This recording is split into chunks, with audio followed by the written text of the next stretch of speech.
এটা কি ভাই? বিষ। সাদি আমার লগে বেইমানি করছে, এই বিষ খায় আত্মহত্যা করবো।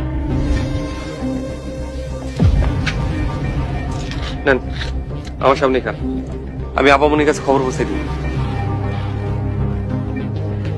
সাহেব, ভাই আমার, এই টাকা তোমার, তুমি আমার সাহায্য করো। আমার লগে নাটক করো। খা খা। সাহেব, তোর দিন শেষ, তোর চেয়ারম্যানের দিনও শেষ, তুই খালাস।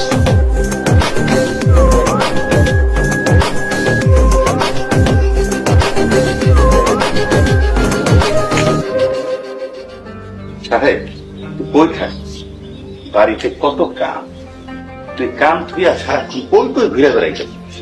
হুজুর, কি করতে হইব কোন? বাবারে, অতীত মনে রাখতে নাই, অতীত মানুষকে কষ্ট দেয়।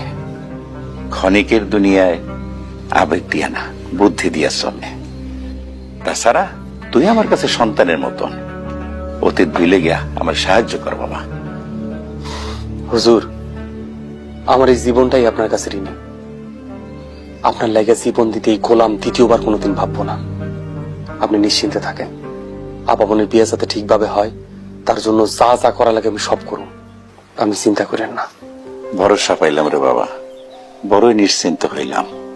ও, মেহমান কাছাকাছি চলে আসছে বাবা, তুই ভিতরে যা, এই মেহমানদের সব দায়িত্ব কিন্তু তোর, ঠিক আছে বাবা?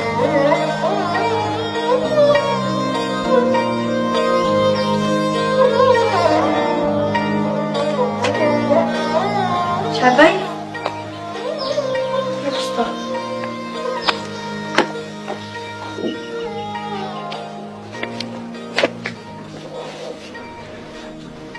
আপামনির চিন্তা করতে নাম করেন, শুভ আইছিল, আমি দাবার দিয়ে তাড়াইয়া দিছি। তারপরও সাহেব ভাই চোখ কান খোলা রেখেন। সাহেব ভাই, থ্যাংক ইউ। আপামনির জন্য কিছু করা আমার দায়িত্বের মধ্যেই করে।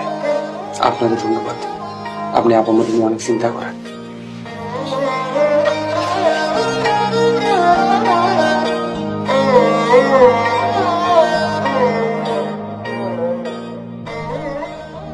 আচ্ছা ঠিক আছে, বিষয়টা আমি দেখতেছি।